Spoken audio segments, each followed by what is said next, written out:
Okay, in front of us we have our little name tags here, if anybody wants to know who we are. I would like to start, and I'm going to call this hearing to order. This is hearing number NB 1500002. No, 5. It's got to be 5 now? It is 5, It not is. 2. All right. It was the last one. 5. Green Mountain Live LLC, Pownal, Vermont. Let me go through with you briefly the rules of procedure that we will use here, if I could. Make sure that everyone who is sitting in the audience has signed in. I think there was a sheet that went around. If you didn't, please make sure that you do, so that Julie knows who you are. Any evidence that needs to be entered, and I noticed some of you had a whole stack of material. I assume that's been passed down, so Julie has a copy of everything that you're going to be presenting tonight. Okay, very good. Anybody who intends to speak before this hearing needs to be sworn in. So even if you aren't sure that you're going to speak, please get sworn in, because I'm not going to remember who got sworn in and who didn't get sworn in, and I'm going to get punched on one side or the other by one of my members here who's going to say, hey, they never got sworn in, and we'd have to stop and do that. So if you will raise your right hand and repeat after me, do you swear the testimony that you will give before this board is the truth, the whole truth, and nothing but the truth, so help you God? I do. Okay. Very good. This is a hearing to take testimony. If you're going to speak, you need to be sworn in. This is a hearing to take testimony before this board. You will be speaking to us. We will take all the testimony that you wish to give us, and then we're going to go into deliberative session, which means we're going to sit here and you're going to go home, and we're going to deliberate for a while. We may not do it tonight, but eventually we will reach a decision which you will receive in writing from this board. We only have 45 days to do that in. So if you wish to speak before this board, you're going to be speaking to us, and you're going to not be speaking around the room here, and this is not going to be a debating society. Okay? You know, you state your piece, and that's fine, and if the guy next to you doesn't agree, well, he doesn't agree. But we're not going to have a debate over who's right and who's wrong. This is strictly testimony for us tonight. Okay. We're going to keep this meeting civil, and we're going to start now with, I have to ask if any member of this group feels that he, she has a conflict of interest with the information, with what's going to happen tonight. I would request that they recuse themselves and sit in the audience or whatever they need to do. If not, we're going to proceed along the lines of the fact that this is a village zone where this is taking place. This is a proposed temporary outdoor theater stage, which means this is a conditional use. That's what this permit will be tonight. So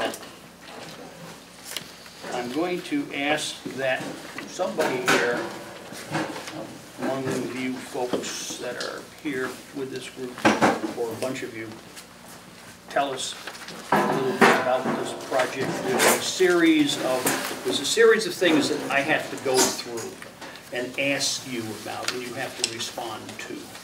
And I want to try to do that in an orderly fashion, otherwise we're going to bounce all over the place, and some of the stuff's not going to get done. So, I just thought I could start that process for you. Okay, I have some more people.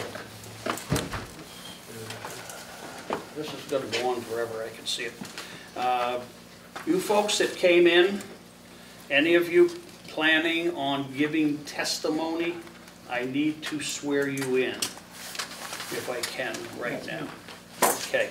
Do you swear that the testimony you will give before this board is the truth, the whole truth, nothing but the truth, so help you God? Yes.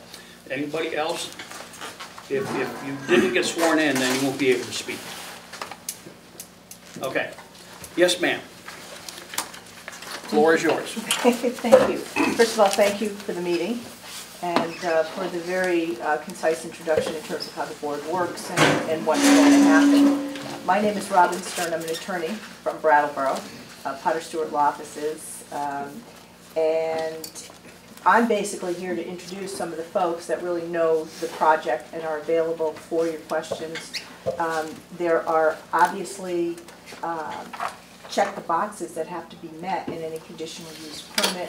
Those have been supplied. Mr. Lamb, I'm going to let Steve, give the overview of the project. The other guys are here for support. But you may also, wish to go through each of the components of the zoning reg. However we do it is fine. I think the overview is obviously helpful, although probably a lot of you are somewhat familiar with the project right now. I think it's what's important to note, this application is for this one event, which is interesting, but it really is an opportunity to see what can happen at the site with this group of folks, with this team. And there's a lot of opportunity. You folks have been here for a while and you've seen a lot of things come and go. I think the idea of having an event and seeing how that event goes provides wonderful possibilities for what needs to be fine-tuned, what works, what doesn't work. So we're here for the one event, but hopefully there can be more events in the future. So on my far left is Scott Weicker, and Scott is an events, he has an event management company and does lots of events, including events similar to this. These are very brief introductions, but again, they are available for questions and to expand as we go on. To Scott's right is Bobby DeLuca, who's a production coordinator for events such as this. To Bobby's right is George Bacall, Jerry Bacall, sorry, a concert coordinator. And then we have Stephen Soler, who you all have been working with or have met over or at least some of you, over the last several months, and is putting this project together. So I would have Steve, as team leader here, start the explanation. Sure. What I'd like to do, if I can, is bring up one of the boards to walk you through what the proposed use of the site is. What I've done is I've got two boards. One of them I would like the public to see, because typically you guys never get to see things that get presented. And put this here so that you can see what the site is. This is essentially the entire site. This is the site plan. What we've done with this site plan is provided you what the production area will look like and what the event area will look like for this particular event, which is going to be a music event. We're anticipating no more than 15,000 people, most likely 10 to 12,000 people. And as a result of this production area, we ended up creating, if we flip to the next page, a parking plan. And that parking plan provides sufficient parking capacity for this event. That parking plan has been reviewed by the state police, by the Bennington County Sheriff's Office. We've hired a firm, Clark Harbor and Associates. A report on the parking has been provided to you to discuss how that parking plan not only works, but how that gets absorbed through the roads. And what they've done is evaluated the roads, coordinated efforts with both Vermont Transportation as well as Mass DOT on what the circulation will look like and what the absorption of traffic would be on Route 7. And in that plan, you'll see that the road can accommodate up to 3,000 cars an hour, and this actually contemplates 2,000 cars an hour coming in. So this really gives you the all-inclusive plan for how the site would be populated. The idea would be to open the doors at 10 o'clock in the morning. That would be when the first cars would show up. And we would have music starting at 12 noon. And that music would be going on over the course of the day. I'm going to call it intermittently until, as we're requesting, 11:30 at night. That would be when the music would stop. And we believe that the population that will come here will probably start to dissipate more towards 10:30, 11 o'clock, depending upon whether or not people want to see that last band that we have play or not play. But we expect the vast majority of the population that will be here to occupy the site between 3 o'clock in the afternoon and maybe 10 o'clock at night.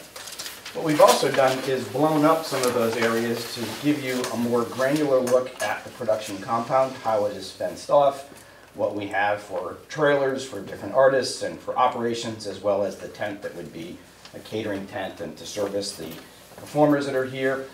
This shows fencing and an access road. It shows 2 stages, which in your application, they're listed as stage line SL 320s. They will not exceed the 45-foot height restriction that you have in the town of Pownal, and that these 2 stages will act intermittently, where a band would perform here, then a band would perform there, and they're almost acting like one stage. Those stages actually come in on trucks.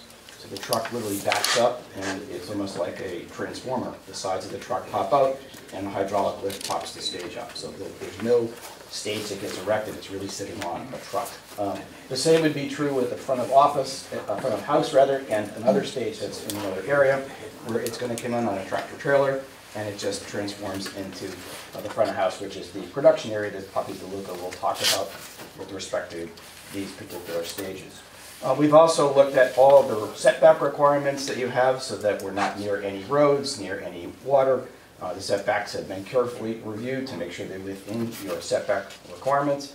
And we've also looked at public safety, where EMT stations would be, where fire and police would be able to monitor and maintain the site, and Pownal Fire, Pownal EMS, as well as, again, the Bennington County Sheriff's Office and State of Vermont Police have all reviewed this and have all agreed with what the plan is. And then last, what we've done is provided you a sort of blow-up of how people come in. They're going to park in the parking area, walk their way through into this ticket entrance area. Some people might buy tickets at the box office. And as they walk in, there'll be a smaller stage that will start with bands at 12 noon.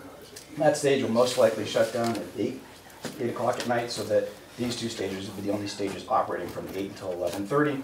And this gives you sort of this open area. We've got 2 beer gardens that we are working with the Department of Liquor Control on how we're going to have these set up so that we have the appropriate measures in place. Only the people that are of age have the ability to buy beer. And I think that they asked us to stop selling beer at 10:30. 10:30. So we will stop selling beer at 10:30 at night. We'll have food vendors and merchandise vendors that'll be in here. And to the extent possible, we've reached out to people in the local community to service all of this. We've got local Vermont beer vendors that are actually going to be here. We're talking to Vermont food vendors to come in. And in the application, you'll also see we've reached out to a Shaftesbury-based and a North Adams-based Porta-John vendor, because we want to, again, utilize the resources. In fact, Shaftesbury only has so many, he's got 50, so we need to have 50 this offering. One sheet that I don't have up here is a photometrics plan, which I can give to you. We got that a little bit later this afternoon, and that was primarily because our goal is to populate the site with solar light towers. And the challenge with solar light towers is that we actually have to get them from North Carolina, South Carolina, and Florida. Sort of defeats the purpose behind being green if we're going to place all this stuff up here. But they were going through the process of looking at what that photometric plan would call for. And in order for us to use those solar light towers, which meet the requirements of the illuminating engineers, so that we have a dark sky initiative adopted within the site, we'd have to have 70 of them, because the lumens, which I think is on a handout that I gave to you, really only populate 25 square feet. And that they're about, I think, 1 to 2 foot candles at the perimeter of that 25 square footprint. So in order for us to meet some of the requirements that we'd like to meet, being sustainable, but utilizing renewable energy resources as much as we possibly can. It's going to require that we have a lot more on the site. As we look at some of the questions that were raised in your application, what I've done is I've provided you with a letter I sent to Julie, which touches on what I believe are virtually all of the issues that should come up. We need to go through those one at a time. And I'd like to do that with you, because then I can point to the answers to any of those particular questions. Believe me, that's perfect, great.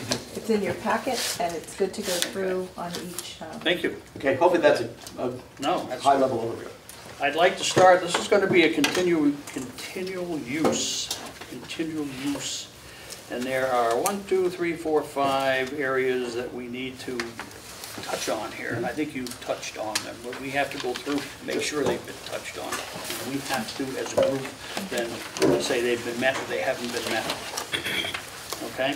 First one is the capacity of existing or planned community facilities. I assume that takes, you've already talked about the fire rescue, and the facility down there can handle all the events and the crowd that you're talking about. That Yes. Can, okay.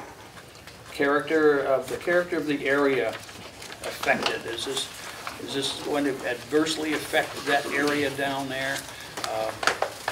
Anything that you could add to that?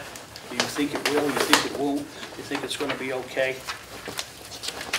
In your packet, I have a narrative that's noted the economic, social, community impact of the Green Mountain Racetrack of the town of Pownal, Bennington County, and the region in general.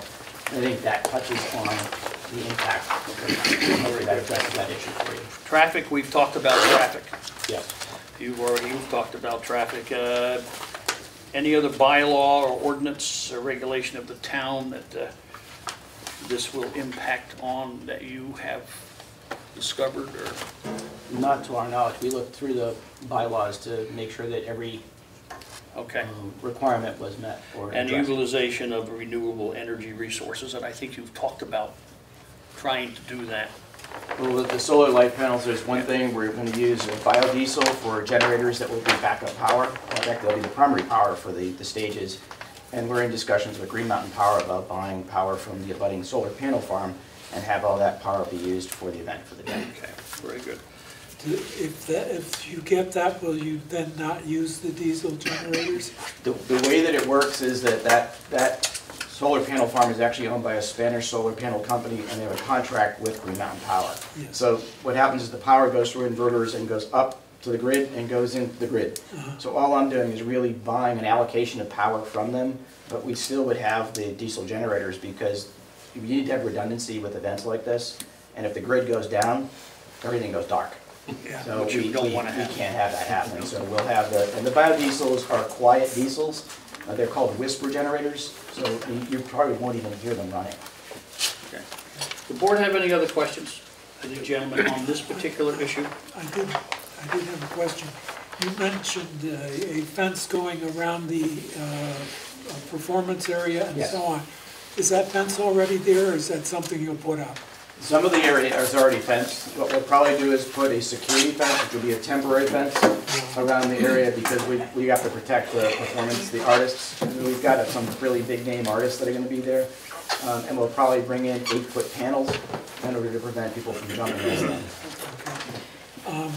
The little house called FOH, front of house, is that where all the lighting work is done, or what is the purpose of that little house? Well, I'll let Bobby talk about that, but That's more of the control area for all the engineers that are mixing the show. The lighting is run from that area too as well. And if the artists do follow spots, front of house spots, like you go into a theater, you see the guy working in the back of the house. That's really the front control area Okay, for the and event. That means that there's cables Correct. running to that house Yes. and back and so Yes. on? Okay. Does anybody else on the board have a question? One more question, new to this kind of thing. In your diagram, it showed the two units sitting here, and Is the viewing area on the same side as the beer gardens? Sure. Is that where most of the people will be? Yeah, let me show you that plan a little bit more detail so you can see. So here's where your stage is, looking this way, and the beer gardens are behind the mixing area. So Okay, they're pretty far back here. okay. Now, is that area large enough to hold 12,000 people? So to put this in perspective, that was a 1 mile track. So if Okay, I go all the way around, so from here to here is about a 1/4 mile. okay, And actually, one of the issues that we're concerned with is it's gonna look empty, even with 12,000 people. Lollapalooza had 36,000 people, and this is where they were. okay, We're projecting about 1/3 of the size of Lollapalooza, okay, so it's gonna be pretty big. okay. All right, thank you. Anybody have any questions on this end? Yeah, Frank. Gary. Gary? I think this is great, you addressed everything. All of them say you're planning with the local authorities. Is that plan gonna be submitted ahead of time, written, you gonna have written plans that will have it? The only plan that still needs to be vetted is with the state, with VT Trans. And that's really gonna be a traffic management plan on the road. And what it really talks about is where we put signage and where we put cones.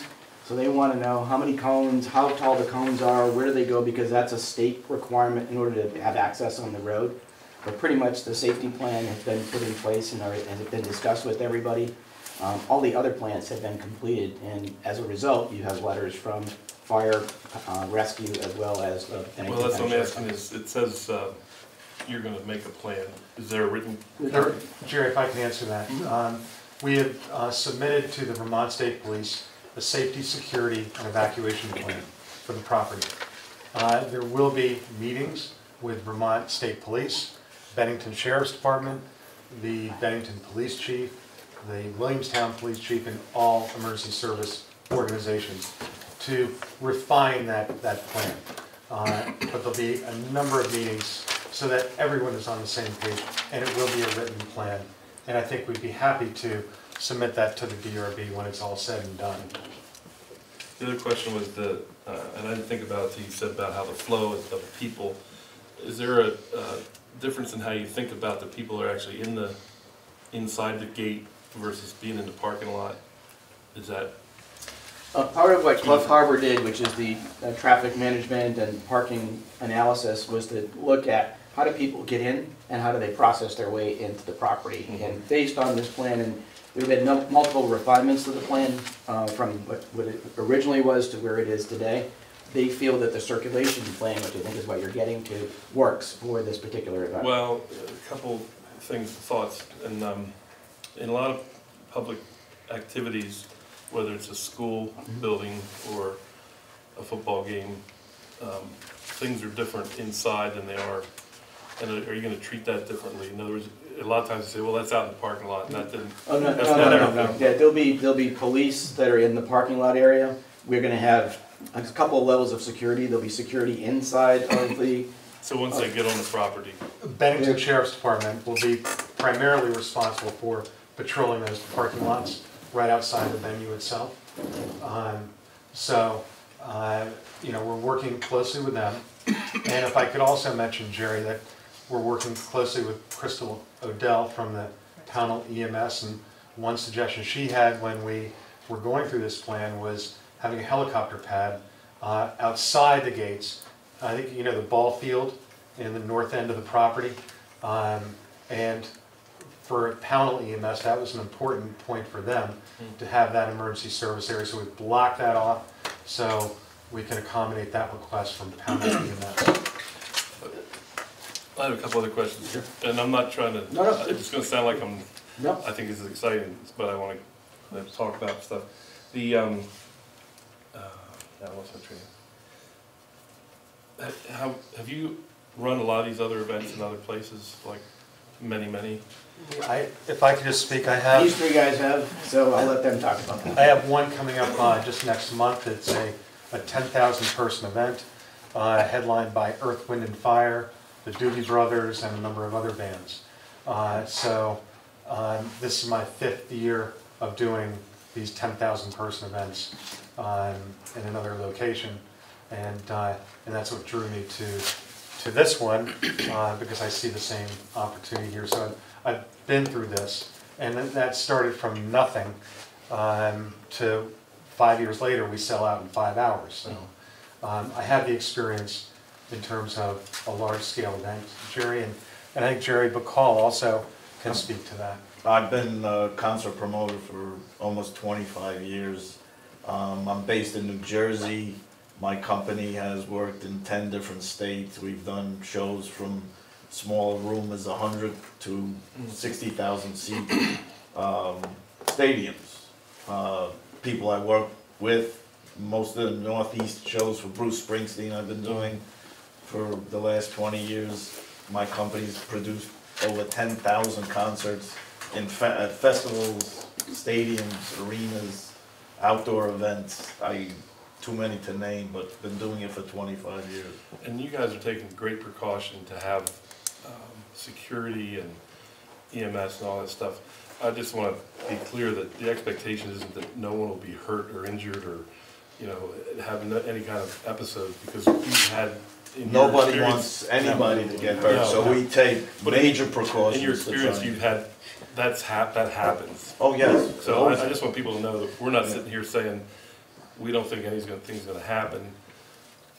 It's taking every precaution possible, and working closely with Vermont State Police as far as Route 7 is concerned, the Bennington Sheriff's Department inside the property, those parking lots, making sure we're coordinating with the Williamstown Police Chief, because traffic will come through Williamstown, and also the Bennington Police Chief. There's so many, this is a coordinated team effort, Jerry, and I think we've made the right inroads to coordinate with all the necessary individuals. The other thing is this event is skewed towards an older crowd, so we're not anticipating mosh pits or issues with that, or Their mosh pits is going to be one shot. Again, I don't know you guys, but the one title was Full Tilt Boogie. Right. And the older, you say that it's going to be geared for older, and also what, like, would it be G-rated or? Very G-rated. Okay. Extremely G-rated. You'll be able to go, Jerry.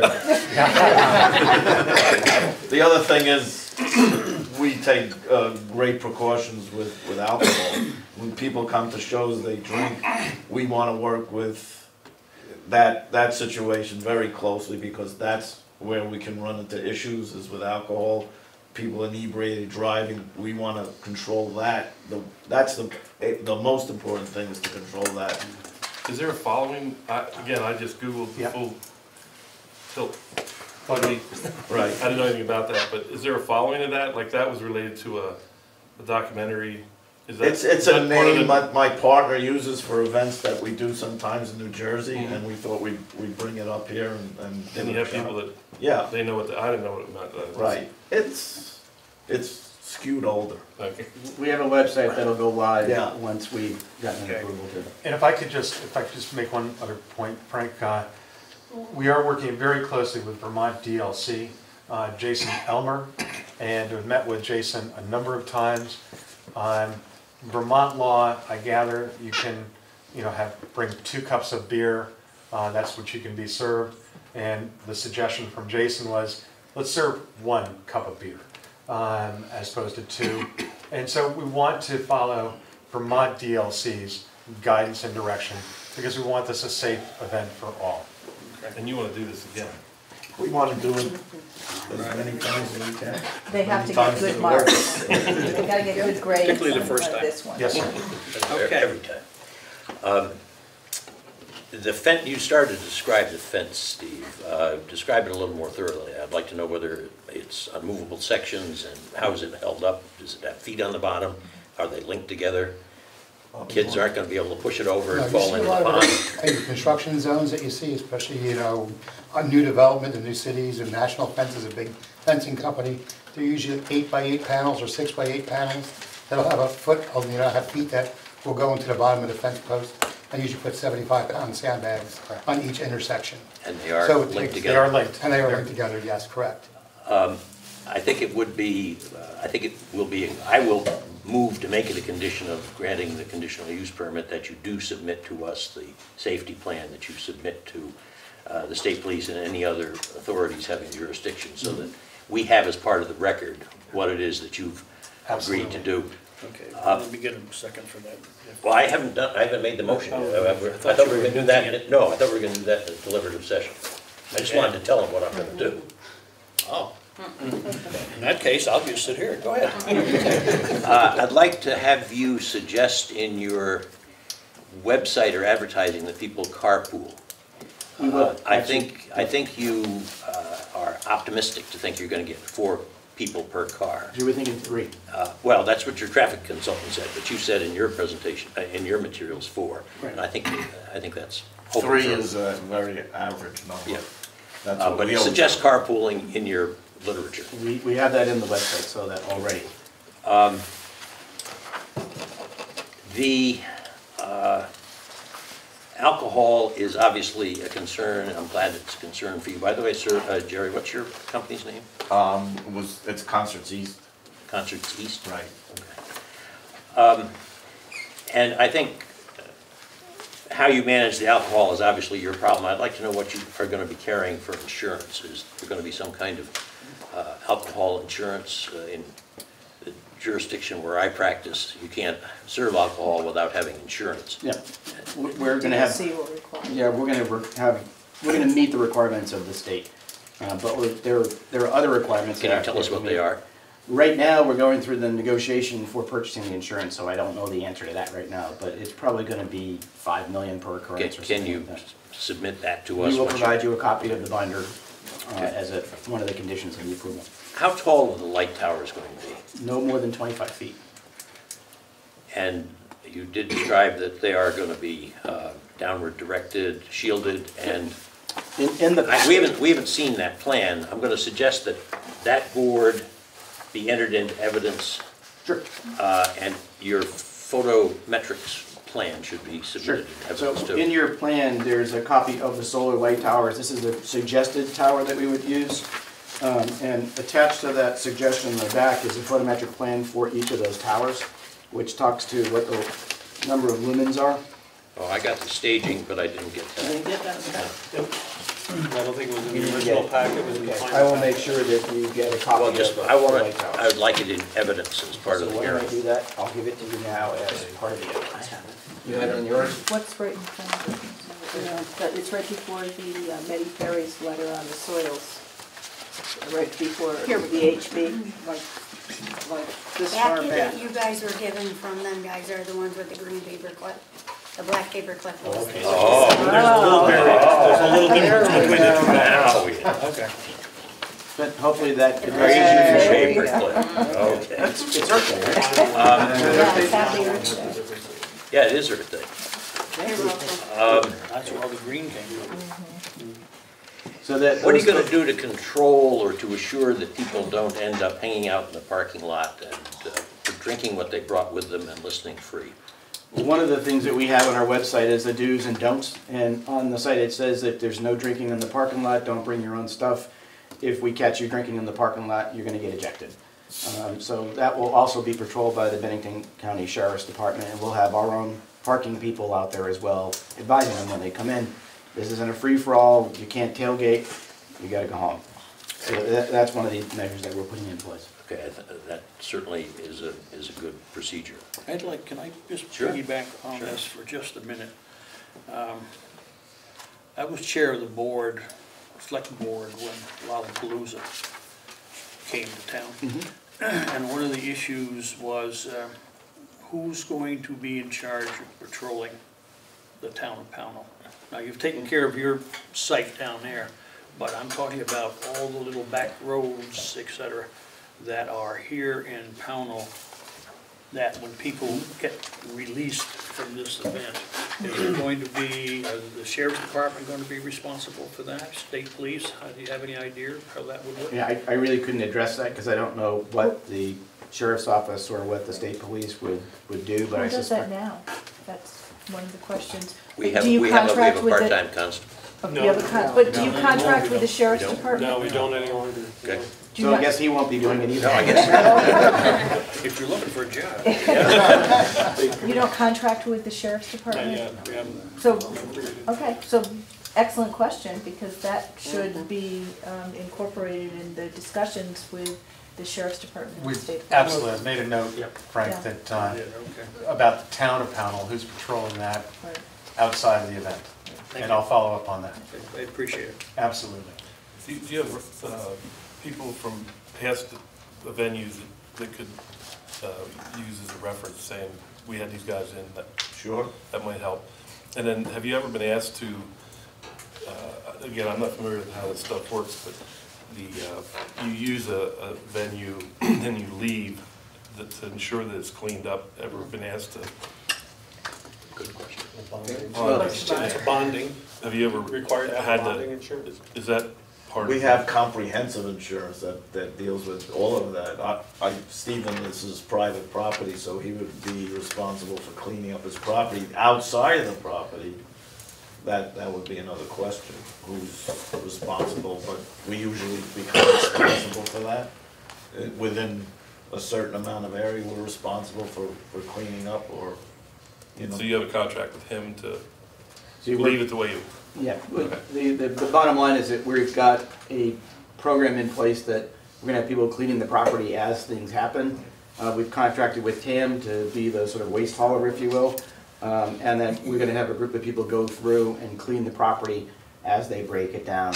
And we'll probably go out on the roads as well and make sure anything that people throw out of their car, because people, if you give them the opportunity to do stupid things, they will. But we'll go up and down the road and make sure that that gets cleaned as well. Okay, that's good. But we do have that mechanism in place. We want to make sure the property can get used again. It's our property, and so we're not going to leave it a mess. A lot of times fencing keeps trash in, so it's going, we've done a lot of events with this fencing, doing an area and the trash is on the ground, and the butts up, if there's wind, it takes it right into the fence. So we don't really break down the fencing until the place is cleaned up. What's your biggest concern about holding these kind of events? To me, Yeah, well, just, depending on it really depends on what kind of crowd you're anticipating. A Lollapalooza crowd is a lot scarier than what we're doing. So, you know, it's really what type of, you know, the genre of music you're doing and who you're expecting. Adults, we tend to, you know, try and treat it as, you know, this is gonna be a little bit lax, and we'll you know, lower the age group, and according to who the bands are, you get concerned about what the kids are gonna do. We don't like doing those events, so we tend to try and keep them controlled. I've been doing an event for the last 17, 18 years. It's called a Warped Tour. And it's basically a traveling, floating city of music that comes in, and we've been doing actually at a racetrack. We did it for, well, the English Town race we did for 4 or 5 years, and I brought it